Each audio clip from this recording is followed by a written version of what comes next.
মাঘের শেষ দিকে ব্রাহ্মণবাড়িয়ায় অনুষ্ঠিত হলো গ্রাম বাংলার ঐতিহ্যবাহী পিঠা উৎসব। বুধবার সকাল থেকে ব্রাহ্মণবাড়িয়া সরকারি কলেজ মাঠে বসে পিঠার আসর।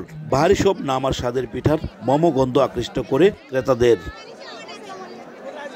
চিতই, পাকন, পাটিসাপটা, হৃদয়হরণ, বাসভূষা, মালপোয়া, পুডিং সহ হরেক রকমের শীতের পিঠার সমাহার। চলগুলোতে পিঠাপ্রেমীদের ব্যাপক ভিড়। আড্ডার ফাঁকে পিঠা স্বাদ নিয়ে তারা অনেকটাই খুশি। আমার মা দাদিরা মনে করেন ছোটবেলায় তৈরি করতো, কিন্তু এখন আর এটা আগের মতো করা হয় না।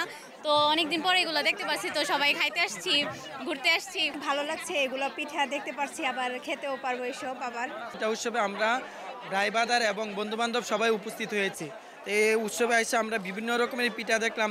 পিঠা আমরা নতুনও দেখেছি, যেগুলো আমরা পূর্বে কখনো দেখি নাই বা যেগুলোর সাথে আমরা পরিচিত ছিলাম না। গ্রামীণ ঐতিহ্য, আমাদের মা চাচিরা যে ধরনের পিঠাগুলো বানাইতো, ওই পিঠাগুলো এখন হারিয়ে যাচ্ছে।